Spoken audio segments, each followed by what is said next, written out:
to the right people. Well, we can't please everybody.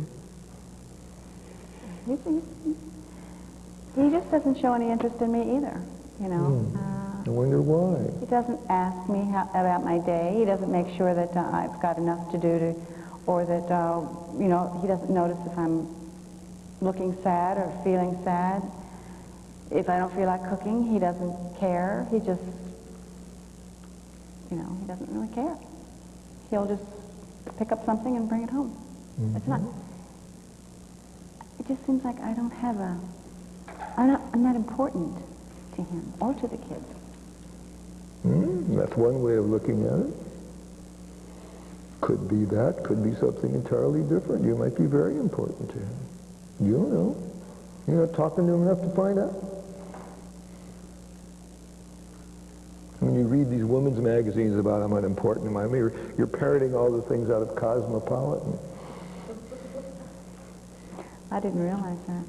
I don't even read those magazines, so... Well, you don't have to read them. The people that write them know about you. Yes.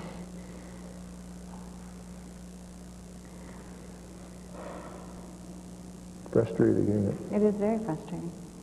Well, when you're frustrated, what do? Well, I do a lot of walking and a lot of thinking. You have a dog that we used to I have walk a dog. with? Well, that's good. You have a dog. Great relationship with the dog. Yeah, that's good. Yeah. And the dog loves to go for a walk. When you pick up the leash, that dog jumps out of her skin, huh? Okay. Well, that's what Harry Truman said. If you want love, buy a dog. Buy a dog for $10, he'll love you for 10 years and jump for joy every time you enter the house. You can't get a human being to do that for $10. That's what Harry said. But your husband doesn't jump for joy when you enter the house, right? No. When you hold up the leash, he doesn't run and take a walk with you. No. Maybe he's afraid I'm going to put him on the other end. Maybe he'd like to be on the other end. You think? I don't know. I haven't met the man. You go into the living room 20-some years. I don't think my husband would like to be led around. I don't think you want to be led around either, do you? No, of course not. I want to walk side by side. Okay. Are you willing to do your share of walking side by side? Takes two people to get in line and walk side by side. Yes. Of course I'd be willing to walk right with him. Yeah, it doesn't sound like it to me. Well, what am I saying that indicates? You're saying you're waiting for him to change. I'm asking your opinion, or I'm asking for help to ask what I should do here, what steps I should take. And I'm saying you should do something. Well... And you're saying he won't change. He's uninterested. What if I told you I think he's scared to be interested? Why? I don't know why. Maybe because he'll get rejected. You must be good at rejecting him by now.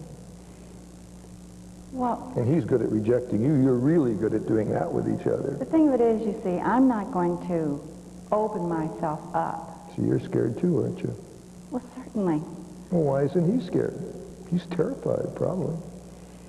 Men who tend to be more scared of this than women, they're not as tough as women. He's afraid of my rejecting him? I think so. You haven't reached over and touched him for 4 months. Well, he hasn't reached over and touched me. Isn't that a way to leave it then for the next 31 years? I'll wait for you and you'll wait for me in 31 years of misery? I don't like that. Why must it be the woman who makes the first move? Whoever makes the first move is the one who's most dissatisfied. Huh. I believe that. You could make a move tonight if you wanted to. What if I make a move and he doesn't respond? Make a good move.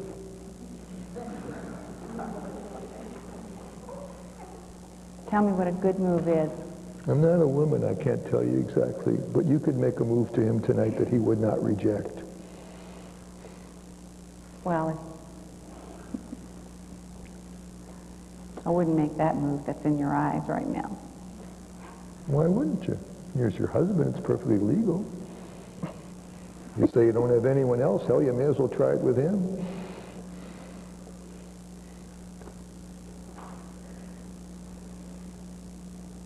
I mean, it would short-circuit a lot of difficulty if you could figure out how to do it. But I don't want to associate, I don't want to associate that With as, improving your marriage. yes. Why can't there be other things happen first before that? Does that have to happen first? No, it doesn't have to happen first, but it's the easiest thing to take care of. It's a lot easier than taking a trip to Japan and things like that. I don't think so. I like that. You might get that. If you plan it, buy the tickets, check his schedule. You mean just go ahead and buy the tickets without asking him first? No, you could ask him. He wouldn't say no. When have you last asked him to do something really outstanding and he said no to it? I'll bet you haven't asked. You certainly tell me you haven't done much. You're not very aggressive in this relationship that's so unhappy. Well, see, it isn't the outside. It's in here that's unhappy. Do you know what I mean? Isn't the inside attached to the outside? Well, yes, but I mean, a lot of people, a lot of ways to make yourself happy on the outside. You can go to the store and buy clothes and make you happy on the outside. That ain't going to help your marriage. Well, it's not going to help the inside. It's not going to help me in here. Okay, well, I'm willing. I think you come a really good point. That's good. What is going to help you in here? Well, I want him. I want to be for... He may never do it. And that's the truth. He may never do it. But if he really loves me, wouldn't he really do it? Not necessarily. He may be long since so scared to make the move. Somehow, whether you sent each other's message and you got each other real frightened, and now you're stuck in this fear. You don't hit each other or yell or scream. You just sit in this fearful thing. My God, what if I make a move? He'll reject me. And he says, my God, what if I make a move? She'll reject me. Someone's got to break it. And I'm suggesting you, if he were here, I'd say exactly the same thing to him. No, I'm not picking on you, but you're the one I'm counseling. I'm not saying it has to be a sexual move. It has to be a move, though. What if I would say to him... I wouldn't say anything to him. I'd do something. I think at this point, talk isn't going to work. Talk is not going to work. I should do something. Do something. Some demonstrative thing. I don't know what it might be.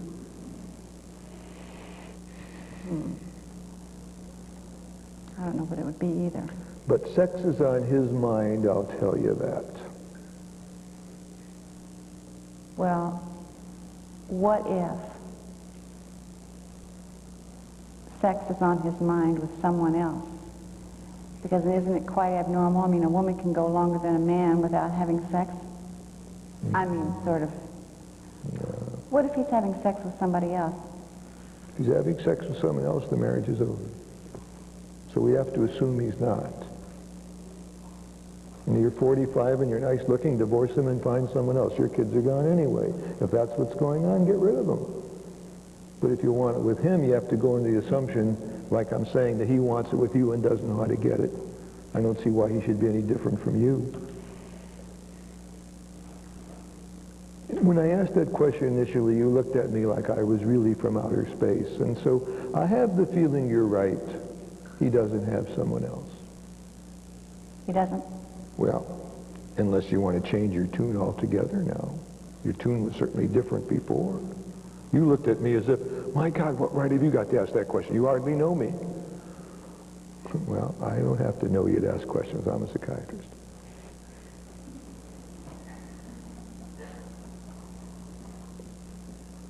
So, if you want to talk about the possibilities of someone else, then confront him and ask him.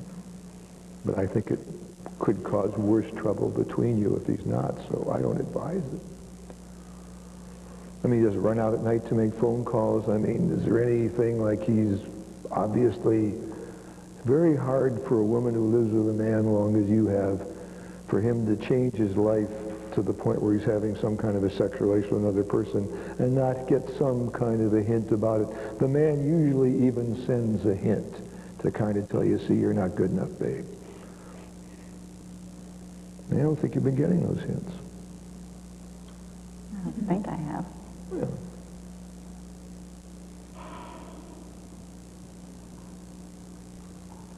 So I have to do something, huh?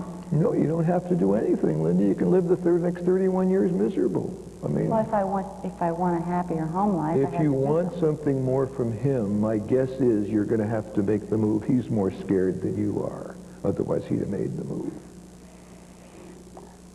You've at least made the move to come to see me, which was a very sensible thing. This could have gone on even longer. Now at least you're going to find out. And you're scared of that too. You could make the move and get rejected. It could happen. And then what? Then at least you'll know where you stand. Get a divorce. I don't know if I could go through a divorce. Sure you could. You've been divorced already now for 4 months. It's just like this. Except you live separately, that's all. The dog will still walk with you whether you're married or divorced. And there goes my future, the one I planned. Not necessarily. If the husband, if you give a really nice thing for your husband and move toward him a little bit, and he rejects you, you've got at least 30 really good years left if you want to use them. Find someone else. It's not impossible. I don't think that's the case. But why not find out now rather than your father's finding it out maybe later and he's a miserable old man, should have done something different when he was younger. You could do the same. You could do something different now. If I'd seen your father 30 years ago, I'd have said, "Oh man, what are you screwing up your life for?" I don't think my father was the one screwing up his life. He was screwing up my mother's life. I don't think he was the world's happiest man from what you tell me. Well, my mother wasn't either. Okay, well you're not either, and neither's your husband, so why repeat that scene? Well, that's exactly right. I don't want to repeat it. Okay, but your mother didn't do anything, except maybe give up living.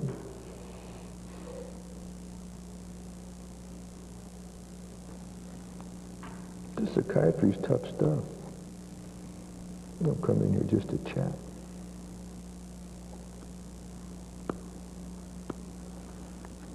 My mother, what do you mean she gave up living? I don't know. She died very young. People that die very young sometimes get sick and don't really have the incentive to live. If they're tremendously unhappy, those things happen. She died, what, 45 years old? She had a brain aneurysm? Okay. That was I don't know. It could have unhappy? been a total coincidence, but whatever it is, your mother was unhappy. And had she lived, should she live till today with your father, which she very well could have, would you predict that those next few years would have been unhappy, those next 30-some years? Definitely. Okay, so I'm not saying your mother killed herself, or I'm not being spooky around here. All I'm saying is that she wasn't looking forward to a very happy life at that stage of the game. You don't have a brain aneurysm. You have the capacity to do something with your life. You want to travel. You want to have a good relationship. You want to have many things. The only one who can do anything about it is you. And you can if you want to. Because what you have to do is not that hard.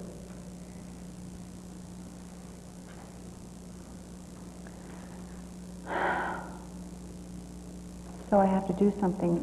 No, with my Linda, husband. you don't have to do anything. I'm just pointing out, if you want to be happy, you have to do something. Excuse me. If I want to be happy, Yeah, it's good to say it. then I have to do something. Yeah, because if you do nothing and he does nothing, then you have what you have and you know what that is, and that's what you come in for. So I could see you for the next 30 years and you'd be giving me the money. What good would it do you? May as well start today. Psychiatry doesn't have to take 100 years. So then I should go home and grab him and Not necessarily. No, that might not be a bad idea, but it's up to you. I can't tell you exactly what to do, but you have to make a gesture to him which says, what's his first name? Ron. Ron, look, let's get together again. Let's stop screwing up our lives. I think he'll be happy to hear from it. And you'll cry and you'll love each other and it'll be a marvelous thing. And if it isn't, he gave it a good try. I don't mean anything nasty, no second things. I mean, you might have to make a couple of gestures. He might be so asleep it takes a couple. Why not? What do you got to lose? You got nothing now. I mean, if you told me I have a great life, but just a little thing wrong with it, I wouldn't talk like this at all. But you made a very point of saying, my life's no good. Well, I guess, you know, I mean, you're making perfectly good sense. I'm trying to. It's a good thing. But, you see, I'm afraid of being hurt. Of being rejected. Yeah. You know? Well, there's another way to do it.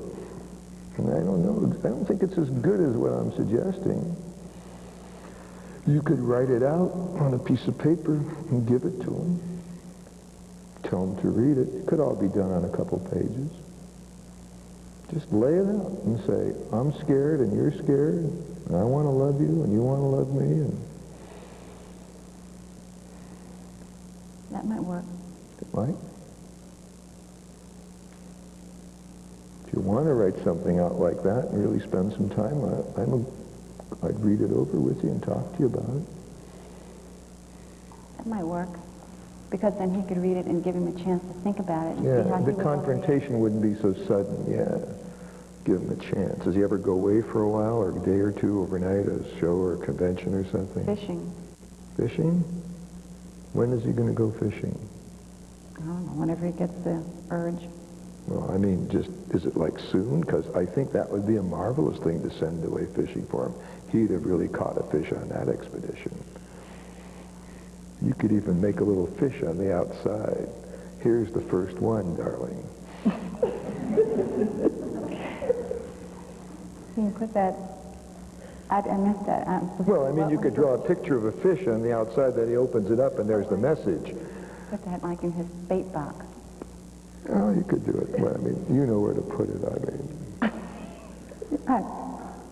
I know where to put it, yes. But now we're talking about something definite.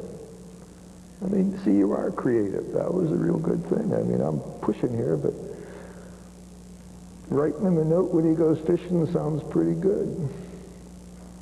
Now, you'd be hanging there. You'd have to wait for the answer. Okay.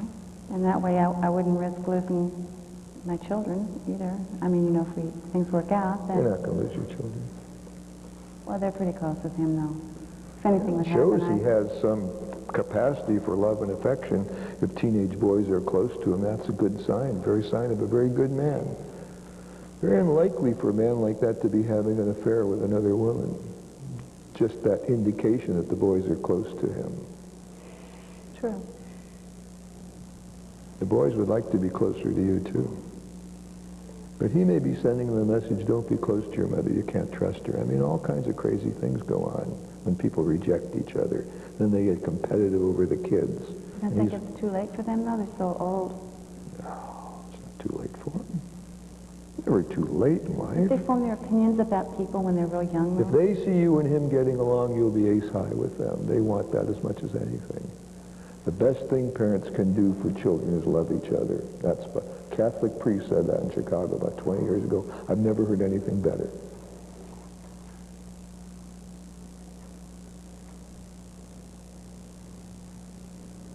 Why don't you do this? Being miserable another few days is okay. It's not that miserable. Handle your father however you think is best. That's up to you. You'll do okay no matter what you do.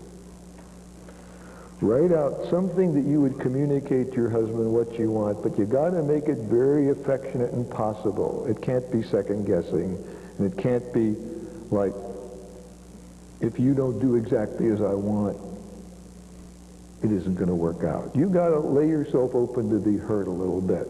And if he hurts you real bad, I'll help you pick up the pieces. I'm good at that. But I don't think he's going to. I think just what I said a long time ago, he's more scared than you are. Are you speaking from experience or from a man's point of view?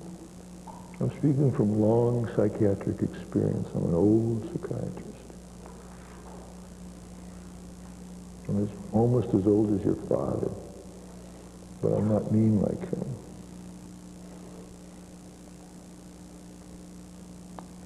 I think you're right. Give it a I'm try. gonna do it. Give it a try. Just between you and me. And if I read it and I kind of say this isn't going to work, I'll tell you. So you're risking really nothing, at least to go to the far of writing it and showing it to me.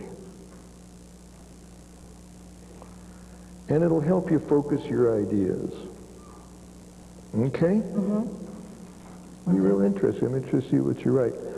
I see people once a week. You're a busy woman. You walk the dog and everything. Take a week on this. Do you write on a computer?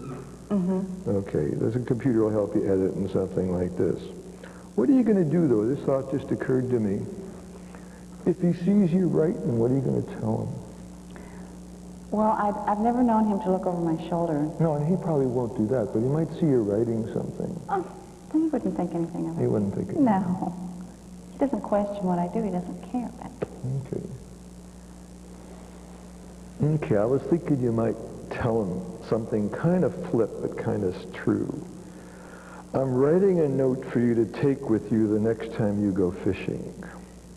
He may never go.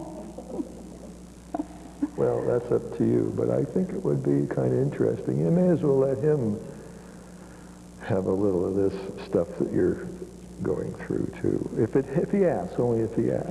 Yeah, I think surprise is the Or best. say to him, I'm thinking of writing a note to you to take with you the next time you go fishing. But I don't know what to say. That's why I'm sitting here.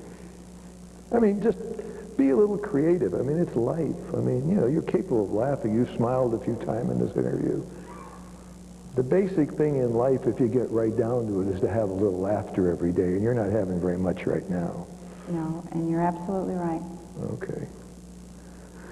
All righty, Linda. You're pretty good. I'm trying. Okay. Shake hands. Thank you very much.